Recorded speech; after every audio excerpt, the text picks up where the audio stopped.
ರಾತ್ರಿ ಆದರೆ ಸೊಳ್ಳೆ ಮತ್ತು ತಿಗಣೆ ಕಾಟ, ಬೆಳಗ್ಗೆ ಆದರೆ ಇವನ್ಯಾರೋ ಎತ್ತಿನ ಕಾಟ. ಏನು ಗುರು, ನಮ್ಮ ಅಪ್ಪಾಚಿ ಅಮ್ಮು, ನಮ್ಮ ಅಪ್ಪಾಚಿ ಅಮ್ಮು, ನಮ್ಮ ಅಪ್ಪಾಚಿ ಅಮ್ಮು, ಬರೀ ಇದೇ ಗೋಳಾಯಿತು. ನಾನು ಕೇಳ್ತಿದ್ನ ಹೇಳು, ನಮ್ಮ ಮೈಸೂರು ಮಹಾರಾಜ ಜೊತೆ ಹೋಲಿಕೆ ಮಾಡ್ತಿದ್ದಿಲ್ಲ ನಿಮ್ಮ ಅಪ್ಪನ. ನಮ್ಮ ಮೈಸೂರು ಮಹಾರಾಜರು KRS ಡ್ಯಾಮ್ ಕಟ್ಟಿದ್ರು, ನಿಮ್ಮ ಅಪ್ಪ ಚಿಕ್ಕದಾಗ ಒಂದು ಕಟ್ಟೆ ಕಟ್ಟಿದನ? ಇಲ್ಲ. ನಮ್ಮ ಮೈಸೂರು ಮಹಾರಾಜರು ಚಾಮುಂಡೇಶ್ವರಿ ದೇವಸ್ಥಾನ ಕಟ್ಟಿದ್ರು, ನಿಮ್ಮ ಅಪ್ಪ ಚಿಕ್ಕದಾಗ ಒಂದು ಗುಡಿ ಕಟ್ಟಿದನ? ಇಲ್ಲ. ನಮ್ಮ ಮೈಸೂರು ಮಹಾರಾಜರು ಬೆಂಗಳೂರಿಗೆ ಪ್ರಥಮ ಬಾರಿ ಕರೆಂಟ್ ತಂದರು, ನಿಮ್ಮ ಅಪ್ಪ ಏನು ಕಟ್ಟಿದ್ದಾನೆ? ಏನೂ ಇಲ್ಲ. ಓಲಿ, ನಮ್ಮ ಮೈಸೂರು ಮಹಾರಾಜರು ಜೂ ಕಟ್ಟಿದ್ರು ಅಂದ, ನಿಮ್ಮ ಅಪ್ಪ ಏನು ಕಟ್ಟಿದ್ದಾನೆ? ಏನು ಅಂದರೆ ಏನೂ ಇಲ್ಲ.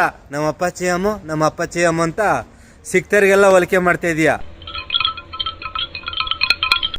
ಇಲ್ಲಿ ಗಂಟ ಸಿದ್ದರಾಮಯ್ಯ ಯಡಿಯೂರಪ್ಪ ಹೋಲಿಕೆ ಮಾಡಿದ್ರಿ, ಮುಗ್ದಾಯ್ತು. ಅದಾದಮೇಲೆ ಸಿದ್ದರಾಮಯ್ಯ ದೇವೇಗೌಡರು ಹೋಲಿಕೆ ಮಾಡಿದ್ರಿ, ಅದು ಮುಗ್ದಾಯ್ತು. ಅದಾದಮೇಲೆ ಸಿದ್ದರಾಮಯ್ಯ ಮತ್ತು ದೇವರಾಜ ಅರಸು ಹೋಲಿಕೆ ಮಾಡಿದ್ರಿ, ಅದು ಮುಗ್ದಾಯ್ತು. ಇವಾಗ ಸಿದ್ದರಾಮಯ್ಯ ನಮ್ಮ ಮಹಾರಾಜರ ಹತ್ರಕ್ಕೆ ಬಂದದೀಯಾ? ಮಾತಾಡಬಾರ್ದು ನಾವು ಮಾತಾಡ್ತೀವಿ. ನಿಮ್ಮ ಅಪ್ಪ ಏನಿದ್ರು ಮಾಡಿದ್ದು ಕಿತ್ತೂರು ಕರ್ನಾಟಕಕ್ಕೆ ಮಾತ್ರ, ನಮ್ಮ ಮೈಸೂರು ಕರ್ನಾಟಕಕ್ಕೆ ಏನೂ ಮಾಡಿಲ್ಲ.